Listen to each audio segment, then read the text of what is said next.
ৰঞ্জন দৈমাৰী ডাঙৰীয়া যে মুকলি আকাশত আহিব লাগে সেইটো এজন দুজন ব্যক্তিৰ নহয় সকলোৰে কনচাৰ্ণ আৰু সেইটো লৈ পেলাই মুখ্যমন্ত্ৰী ডাঙৰীয়াও যদিও এইটো কনভিক্টেড হয় তাৰ কিবা এটা ৰাস্তা ওলাব পাৰে নেকি সেইটো পুলিচ প্ৰশাসন আৰু আইন বিভাগৰ লগত কথা পাতি আছে আমি আশা কৰিছোঁ কিবা নহয় কিবা ৰাস্তা নিশ্চয় ওলাব বড়োলেণ্ডত স্থায়ী শান্তি আনাৰ স্বাৰ্থত ইয়াৰ কাৰণেও বহুতখিনি মুখ্যমন্ত্ৰী ডাঙৰীয়াই চিন্তা কৰি আছে কেছখিনি নিষ্পত্তি কৰাৰ কাৰণে আৰু মই আশা কৰিছোঁ অতি শীঘ্ৰে আমাৰ মুখ্যমন্ত্ৰী ডাঙৰীয়াৰ নেতৃত্বত কিবা এটা পথ নিশ্চয় মুকলি হ'ব বিচাৰোঁ এজন ৰাজ্যসভাত বড়ো সম্প্ৰদায়ৰ পৰা এজন নেতৃত্ব পাব লাগে সেইটো আগৰ পৰাই পাই আহিছে তো সেইটো চবেই বিচাৰে তো BTC এৰিয়াক ৰিপ্ৰেজেণ্ট কৰা এজন থাকিব লাগে সেইটো আমি চবেই বিচাৰোঁ তো সেইটো কাৰণে মই মোষ্ট ৱেলকাম কৰোঁ আমাৰ অসমৰ মুখ্যমন্ত্ৰী ডাঙৰীয়া বিজেপিৰ প্ৰেছিডেণ্ট ভৱেশ কলিতা ডাঙৰীয়া গৃহমন্ত্ৰী অমিত শ্বাহ ডাঙৰীয়া আৰু প্ৰধানমন্ত্ৰী নৰেন্দ্ৰ ডাঙৰীয়ালৈ ইতিমধ্যে এটা ভাইৰেল হৈছে আজি সংবাদ মাধ্যমত হাগ্ৰাম মহিলাৰ ঘনিষ্ঠতা তেনেকুৱা কথা একো নাই এইটো এটা স্পেকুলেশ্যন এটা এনালাইচিছ এটা লিখিছে তেনেকুৱা একো বাস্তৱতা নাই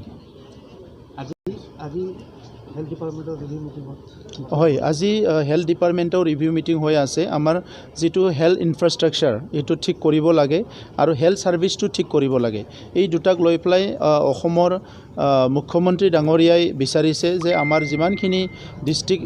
আমাৰ হস্পিটেল আছে PHC CHC আছে সকলো ভাল হ'ব লাগে মুখ্যমন্ত্ৰী ডাঙৰীয়াই এইটো অতি শীঘ্ৰে এইটো হোৱাটো বিচাৰিছে আৰু আমাৰ তাত কিমানখিনি ডক্টৰ আছে স্পেচিয়েলিষ্ট ডক্টৰ কিমান আছে এই গোটেই কথাটো লৈ পেলাই আজি পৰ্যালোচনা আলোচনা হৈছে আৰু ইয়াত আমাৰ হেল্থ ডিপাৰ্টমেণ্টৰ প্ৰিন্সিপাল ছেক্ৰেটাৰী NHMৰ DM তেখেতসকলে আহি এই ৰিভিউ মিটিংটো লৈ আছে ময়ো আছিলোঁ মই অলপ সময়ৰ কাৰণে মই NDB লগত আজি আলোচনা চলি আছে চেৰফাংগুৰিত প্ৰাক্তন NDB সকলৰ বিভিন্ন কাম কাজত নিয়োজিত কৰাৰ কাৰণে তাত গৈছিলোঁ আৰু এতিয়া আমি সকলো আলোচনা কৰি অনাগত দিনত আমাৰ BTR অঞ্চলৰ হেল্থ মানে ছাৰ্ভিচটো কেনেকৈ খুব এফেক্টিভলি কৰিব পাৰে সকলো দুখীয়া শ্ৰেণীৰ ৰাইজে সকলো যাতে হেল্থ ছাৰ্ভিচটো ভালকৈ পায় আমাৰ সাব ডিভিজনত যিবিলাক হস্পিটেল আছে তাত মিনিমাম সৰু সৰু বেমাৰবিলাকৰ চাৰ্জাৰীবিলাক কৰিব পৰা হয় এই কথাবিলাক আমি অলপ আলোচনা কৰি আছোঁ আৰু হেল্থ কাৰ্ডবিলাক আমাৰ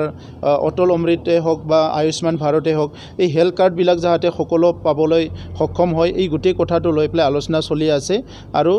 আমি ভাবোঁ 2022 চনৰ পৰা যথেষ্ট আমাৰ যিটো হেল্থ ছাৰ্ভিচেছ সেইটো ইম্প্ৰুভ হ'ব